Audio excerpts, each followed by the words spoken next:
You'll see on the dry line shortly, Brock's been pulling him in lap after lap. Jones there he is. Fourth.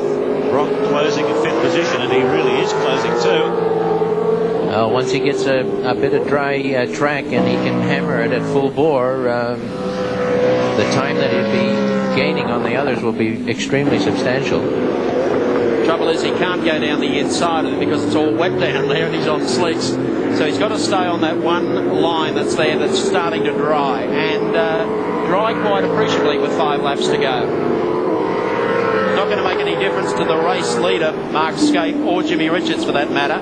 They've been able to do their best in the rain and establish quite a handsome lead.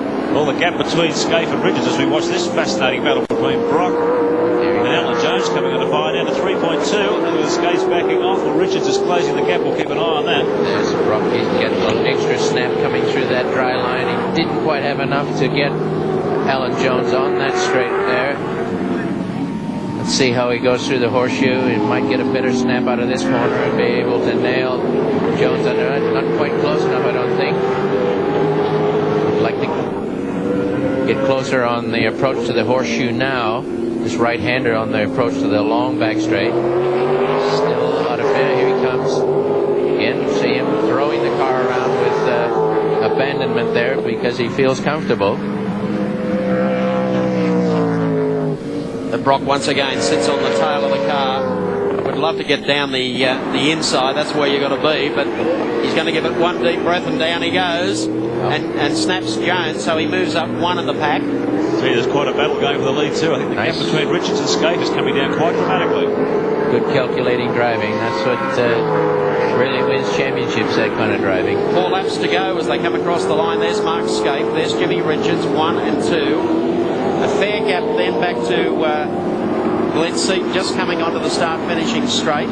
He's a little sideways coming out of the turn. That dry line emerging, and Brock on the charge after him as Jimmy Richards goes through, looking for a second place finish here in this opening heat today. Well, let's hope he gets it. They've worked hard all year, and Jim may not have always had exactly what he wanted at the right time, but here today running 1-2 with Mark, a great sight for the Winfield team.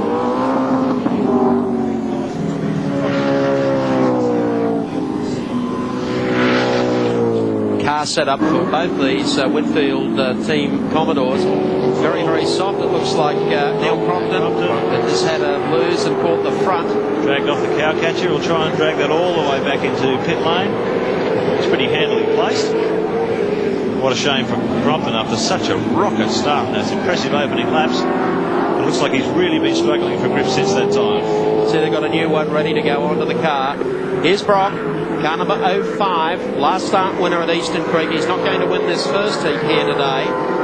Makes you wonder where he would have been on... well, even a groove slips, yeah. I think would have been a different story for him. But he's fought on valiantly here. He hasn't had a spin. He's controlled his car in abysmal conditions. And just give you an indication of what this guy can do given a longer race. If this sort of thing was to happen at Bathurst, when a lot of other people dive into the pits for tires. No, he can read the conditions. Maybe he thought he had everything set up for this one, that the track was going to dry after 3 or 4 laps, but he didn't allow for the 2 sets of showers we've already had. Back at the front too, the gap continues to close between Skaife and Richards, 2.3 seconds that time around, so Jimmy taking a bit of time out of Skaife's lead. You're not going to suggest Jim's going to pass him, are you? Who would you know? Here's Mazzara on the back of the Castrol car. Mazzara didn't quite get qualified as well as he would have liked to yesterday. Take race cam, you can just see him darting down the inside. Peter Brock. He's now done it. He's passed Glenn Seaton. The gap, if it was another 10 laps, it'll be a very interesting finish. Look at him starting to sprint away too as they go in the back straight. There's only 2 laps to go. So you can see what would have happened if it had dried after about 5 laps. I think he's done well to secure this position. And take nothing away from Mark Skaife, who has driven brilliantly, and also Jimmy Richards. But Brocky went back, must have gone back to 10th or 12th. It was a long way back there when it was really boring. He made it up to about 6th or 7th, and then the second set of showers came. But Blessing equally has hung on well all morning, all afternoon. 05, Peter Brock continues the chase after the two Windmill Tin cars of Mark Scaife and Jimmy Richards.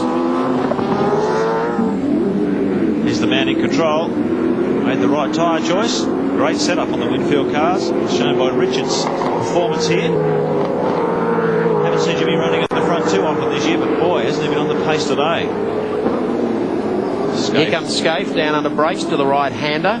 It brings them back onto the start, finishing straight. And we'll get the last lap forward this time around. Okay, just hounding. Sitting behind Wayne Gardner by the look of it. So he goes down the inside of Gardner. There's Jimmy Richards back behind him. It's all pretty tight stuff here. Greg Crick getting in there, banging wheels with Gardner. Gardner goes down the inside. Has to fight his way back onto the racetrack. So that was an incident probably Jimmy Richards didn't need as well. It's enabled Scaife to open up by another length. They're on their last lap. Wayne Gardner there in the number 4 Coke car.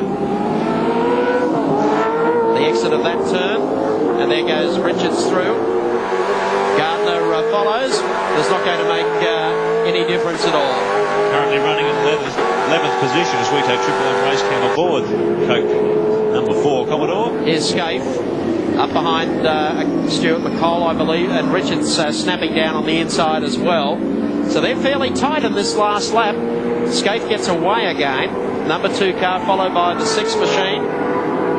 Not too much between it. Jimmy coming at him. So they come down the back straight. Will he do it under brakes?